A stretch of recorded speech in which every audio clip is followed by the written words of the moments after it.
What is up, Knights? Aegis Rick here, bringing you part 5 of the Masters of the Otherverse, Dark Side. And oh boy, let me tell ya, this will undoubtedly be the hardest of all of the Otherverse dungeons. There are no cube reactions to worry about in this dungeon, but in all honesty, that's hardly a benefit to you, because you're gonna need all your cube skills anyway. There are mini bosses for days, and each one will require you to utilize a specific strategy to defeating them, not to mention potentially one of the most annoying final bosses as well.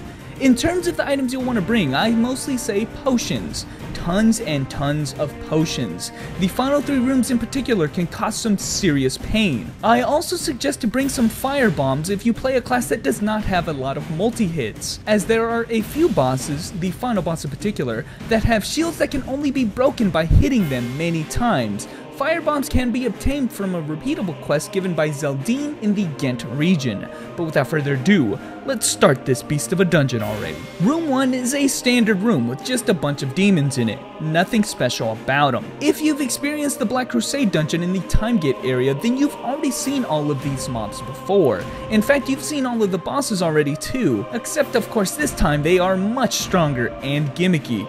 But I'm getting ahead of myself. Just buff up and get ready to fight the first mini-boss in the next room. Room 2 features this guy with the spear. For the most part, this is a normal pummeling session on the mini-boss whenever you get the chance. He will often cast a red buff on himself, giving himself massive defense, and his attacks can also cause bleeding. He can also go camouflage throughout the fight, which is actually really good for you, because you can use this opportunity to hit him with a bunch of counterattacks for bonus damage. Find him with your various AoE attacks and keep the onslaught going. Sometimes he'll summon a vortex which does damage over time to players caught in it, so keep moving towards him to avoid the attack. Now the mini-boss also has 2 main gimmick attacks. As usual, any hard CC such as a well-timed grab or constant hit stun can result in these phases being skipped if fast enough. The first phase will choose a party member at random while locking everyone else up in snares. During this time the boss is invincible, and the designated party member must grab these red orbs to recover the party's HP, which is consistently dropping over time. The larger the orb, the larger the HP recovery. The orbs only stick around for a few seconds. Look over your own HP bar above your character to see how well you're doing. Space out grabbing the orbs when you actually need to in order to survive this attack unscathed. His final attack occurs when he is close to death,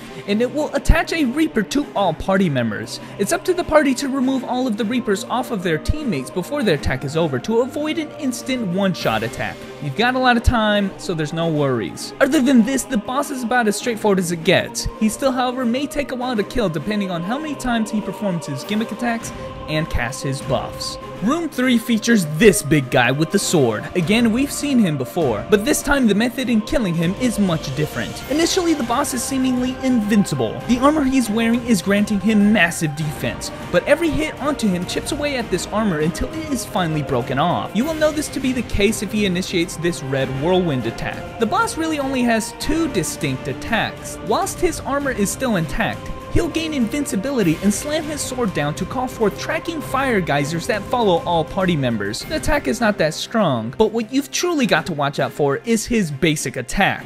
Unlike almost every other boss and mini-boss basic attack animations, this one has a huge windup and large swing that causes knockdown. Right now it's not too harmful, but if you're hit with it during his gimmick phase, you are going to be severely wounded. When his armor comes off and casts his red whirlwind, prepare for the true gimmick of this fight. Everyone stand back, but try and stay relatively close to each other. The boss will now summon 4 ghosts that will attempt to bite the party members, mainly the party leader first. Once they do, they will attach themselves to them. You are supposed to intentionally allow them to bite you, because only party members with ghosts attached to them can truly damage the boss. You will know you have a ghost if they turn green while attached onto you. The only thing that you should worry about is that all 4 ghosts must have a target. It can even be the same person multiple times, but if left unattended and red, the boss will continuously have his whirlwind up during the fight.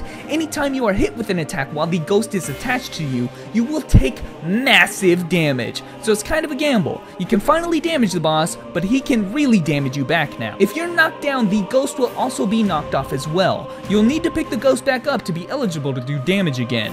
Last thing is to try not to hog all the ghosts yourself. Obviously this will go much faster if you share the ghost so that everyone can increase the deeps. And again, avoid his humongous basic attack swing, especially if you have a ghost. But assuming that you actually do have a ghost, he can be dispatched rather quickly. Room 4 are where the nightmares begin. Asteros. Fuck. She is looking good though. Anyway, a few split seconds into loading into the room, there is indeed a time where she is targetable. So take this opportunity to grab her or do something before she starts her channeling. You really only have a split second to do this. Launch her into the air, grab her, do whatever. And if you do this, there may be an opportunity to juggle and hit stun her in the air the entire time until she's dead. It's hard, but not impossible. If you're unsuccessful, well, prepare for one of the most gimmicky ass fights in all of the Otherverse. So the first thing Asteros is gonna want to do is to begin her channeling. Like I said, she does this almost immediately after you load into the room. If she actually initiates your channeling, don't even bother. You can't interrupt her. She's preparing for 2 gimmick attacks at once. One of these 2 gimmicks, however, is affected by how many hits she takes during this long channeling session. So I implore you that you take this opportunity to pummel her a bit, even if it doesn't really do any damage to her. The gimmick I'm talking about are these god-awful ghost skulls. After she is done channeling, she summons them in proportion to how often she is hit while she was channeling. The more hits she takes, the less skulls she summons, to a minimum of 2 skulls. If you just ignore her during her channeling, prepare to deal with something like 8 skulls all at once. The skulls themselves are not harmful, but they cast one nasty debuff on you if you're caught in their explosion attack, telegraphed by some dialogue. Over the course of a few seconds, your character will slowly begin to petrify, all the way up until you become a statue.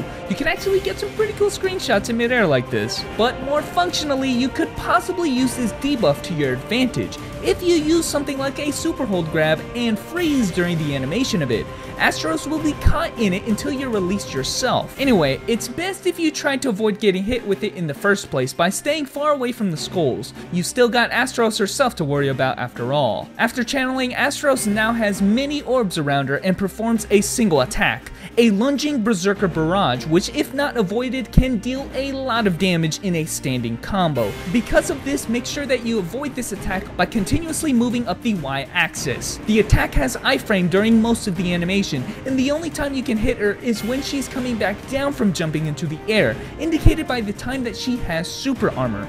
The orbs serve as a cast of teleportation for her in reaction to getting hit at that precise moment. She'll teleport to a random party member and repeat this process until she runs out of orbs, after which you're just fighting normal Asteros. This is your opportunity. Juggle her and do everything you can to kill her as soon as possible, though soon might not be enough, as by now she's already ready to repeat this channeling process all over again. I know this room is a lot of people's problem child, but I really can't give you guys many more tips than this. Juggling her after she runs out of these orbs is of the utmost importance, and getting a high damage combo at any point in time she has super armor is the best way to do damage to her. Room 5 features Michael, which is more or less a straightforward mini-boss fight with only one gimmick. There are coins that are placed above all party members' heads. If the coin is gold, that means that you have to be in close proximity to all other party members. And if the coin is gray, well, that means you need to stand a certain distance away from your party members. If you fail to do this, it's very simple. The entire team takes some explosion damage for their troubles. Now the coins will last the entire fight and you can't get rid of them. So just follow the rules of the coins and all the while avoiding all of Michael's attacks. Now I'm not going to get into detail with each of Michael's attacks, but just note that a lot of his moves do give him iframe when he uses it, so don't be surprised if he just flat out doesn't take damage sometimes. He has a melee slow barrage attack similar to the monk's basic attack combo, and he also finds himself swaying and ducking a lot slowly for some iframe. In fact, Michael is maybe just one big mega monk, because he also uses the well driver.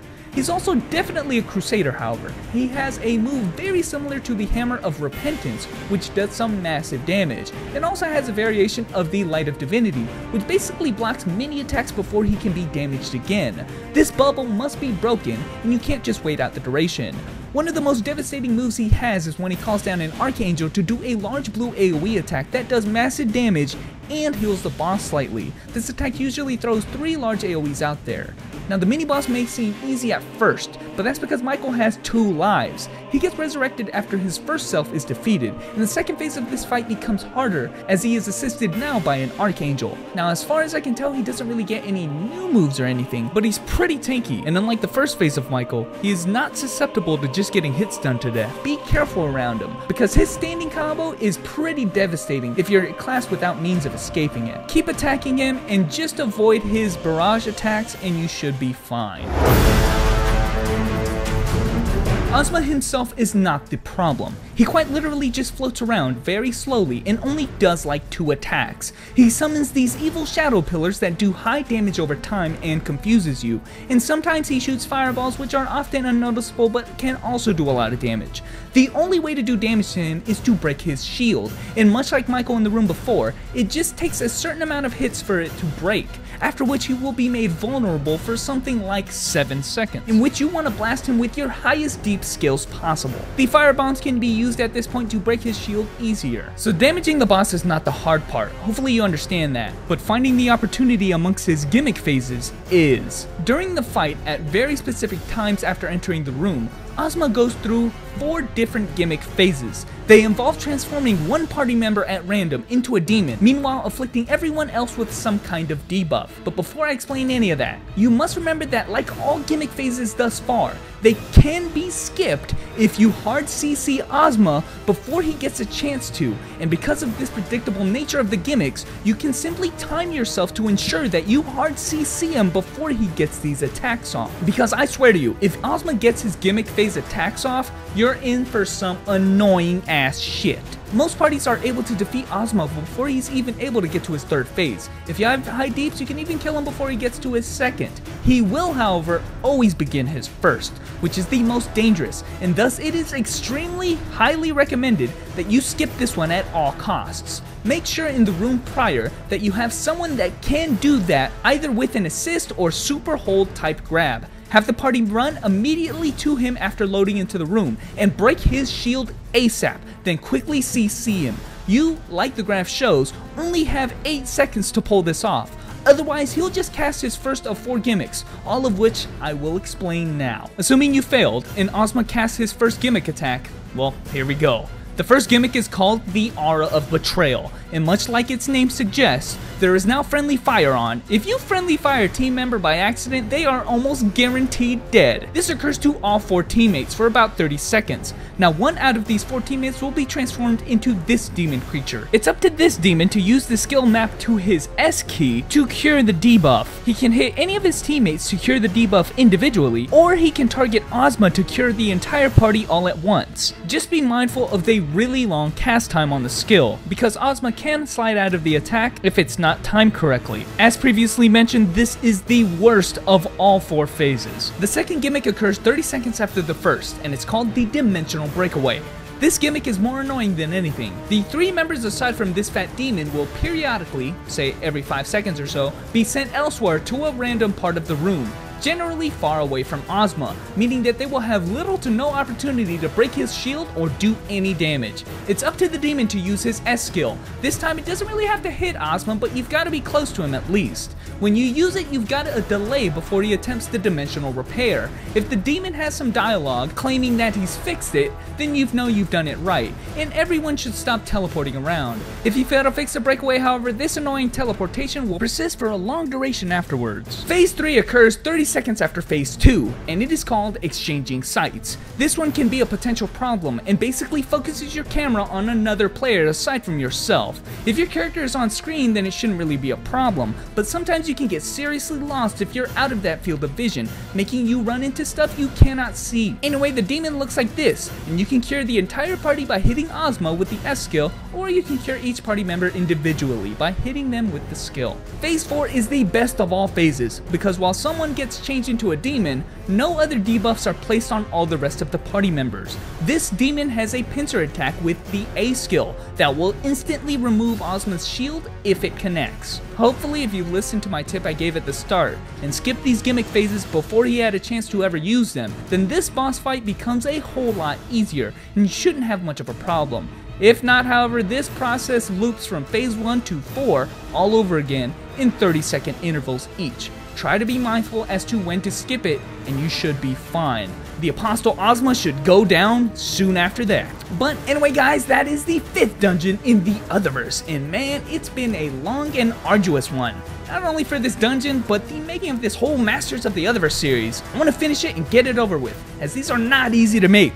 But we are in the home stretch guys, the last of all the Otherverse dungeons, with Castle of Bakal, where we fight the Dragon Lord Bakal himself. Catch you guys there.